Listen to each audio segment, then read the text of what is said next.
अजीजों, हमारी ज़िंदगी में अगर कोई भी ऐसी चीज़ है या कोई भी ऐसा शख्स है जिससे हम बहुत प्यार करते हैं, अगर खुदा हमें कहता है कि हम उसको कुर्बान कर दें खुदावंद के लिए, तो फिर हमें खुदावंद की बात को मानकर उसको खुदावंद के लिए कुर्बान करने के लिए तैयार हो जाना चाहिए। इब्राहिम के पास कोई औलाद नहीं थी, लेकिन खुदा ने उससे कहा, खुदा ने उससे वादा किया और खुदा ने उससे कहा कि मैं तुझे एक बेटा बख्शूंगा। और खुदा ने जब इब्राहिम 100 बरस का हुआ तो खुदा ने उसको इसहाक दिया। और फिर कुछ ही साल बाद, फौरन नहीं बल्कि कुछ ही साल बाद, खुदा ने उससे कहा कि तू उसको मेरे लिए सौख्तनी कुर्बानी के तौर पर चढ़ा दे। अब आप खुद सोचें, एक शख्स के पास औलाद नहीं है, खुदा उसको औलाद देता है और कुछ ही देर के बाद खुदा उससे कहता है कि तू इसको मेरे लिए कुर्बान कर दे।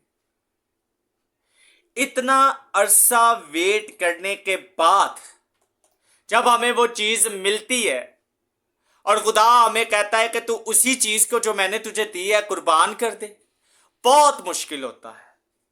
हमारा उसके साथ दिल लग जाता है, हमारा उसके बगैर दिल नहीं लगता। लेकिन खुदा कहता है तू इसको मेरे लिए सौख्तनी कुर्बानी के तौर पर चढ़ा दे। तो इब्राहिम क्या करता है?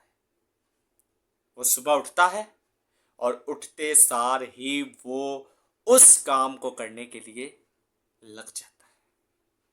वो चीज़ें लेता है और चीज़ें लेकर वो अपने बेटे को साथ लेता है, अपने 2 नौकरों को साथ लेता है और सारे सामान को लेकर वो निकल जाता है कि अपने बेटे को खुदावंद के लिए कुर्बान करे।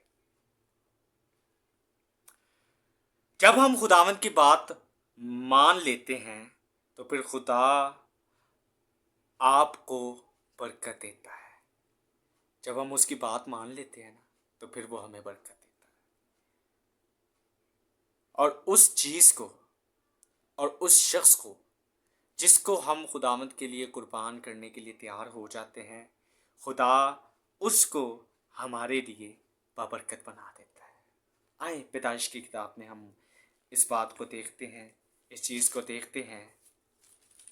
जब इब्राहिम अपने बेटे इसहाक को कुर्बान करने के लिए वो तैयार हो गया, तो फिर क्या हुआ?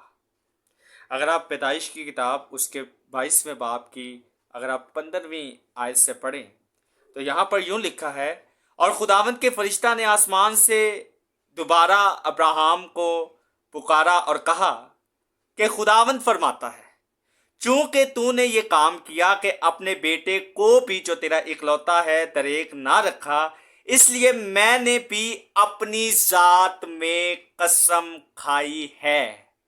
जब हम खुदावंद के लिए अपना सब कुछ, अपनी सबसे प्यारी चीज कुर्बान करने के लिए तैयार हो जाते हैं, तो फिर खुदा अपनी जात में हमारे लिए वो कसम खाता है। और क्या कसम खाता है? लिखा है कि कसम खाई है कि मैं तुझे बरकत पर बरकत दूंगा।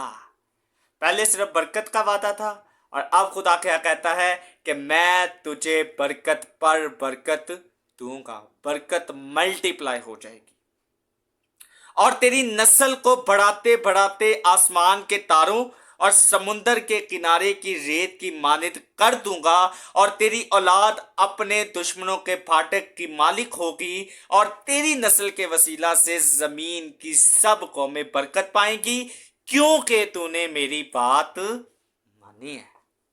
खुदा ने उससे कहा कि तू अपने बेटे को मेरे लिए कुर्बान कर दे। और जब वो अपने बेटे को, जिससे वो बहुत प्यार करता था, खुदावंद کے لیے قربان کرنے کے لیے تیار ہو گیا، تو پھر خدا نے جب اس چیز کو دیکھا کہ یہ اس کام کو کرنے کے لیے تیار ہو چکا ہے، تو پھر خدا نے اس کو پکارا اور خدا نے کہا کہ اس کو قربان نہ کر، اور پھر خدا نے اسی بیٹے کو ابراہیم کے لیے اور اس کی نسلوں کے لیے با برکت بنا کر اس کو واپس دے دیا۔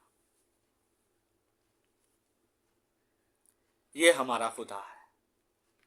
جب ہم اس کی بات کو مان لیتے ہیں تو پھر وہ ہماری زندگی کے اندر یہ کام کرتا ہے۔ پھر جو خدا برکت دیتا ہے نا، وہ نسلوں کی برکت ہوتی ہے، وہ نسل دار نسل چلتی جاتی ہے۔ اپنی چیزوں کو خداوند کے لیے قربان کرنا شروع کریں۔ اگر خدا آپ سے کہتا ہے کہ اس چیز کو میرے لیے قربان کر دے، تو قربان کر دے۔ اگر خدا آپ سے کہتا ہے اپنے روپے پیسے کو میرے لیے قربان کر دے، تو کر دیں۔ اگر خدا آپ کو کہتا ہے اپنی جاب کو میرے لیے قربان کر دیں، تو کر دیں۔ اگر خدا آپ سے کہتا ہے کہ اپنا وقت میرے لیے قربان کر، تو کر دیں، کر دیں۔ اس میں بہت بلیسنگ ہے۔ خدا ایک امتحان لیتا ہے، اور اگر ہم اس امتحان میں پاس ہو جاتے ہیں تو پھر برکت ہمیں بھی ملتی ہے، اور وہ برکت ہماری نسلوں میں ٹرانسفر ہو جاتی ہے، منتقل ہو جاتی ہے۔ آج اگر آپ دنیا میں دیکھیں تو یہ جو برکت ہے، یہ کس کی برکت ہے؟ یہ ابراہیم کی برکت ہے۔ یہ وہ برکت ہے جو خدا نے ابراہیم کو دی۔ خدا نے اس سے کہا تھا کہ میں تیری اولاد کو آسمان کے تاروں اور زمین کی ریت کی مانند جو ہے وہ بناؤں گا۔ دنیا کے اندر 8 ارب سے زیادہ آبادی ہے۔ ایگزیکٹ کاؤنٹ ابھی تک نہیں ہوا کہ دنیا میں کتنی آبادی ہے۔ ایسٹیمیٹ لگایا جاتا ہے، صرف بتایا جاتا ہے کہ تقریباً اتنی ہے، کوئی گن نہیں سکتا۔ یہ وہ برکت ہے جو خدا ہمیں دیتا ہے جب ہم اس کے لیے اپنا سب کچھ قربان کرنے کے لیے تیار ہو جاتے ہیں۔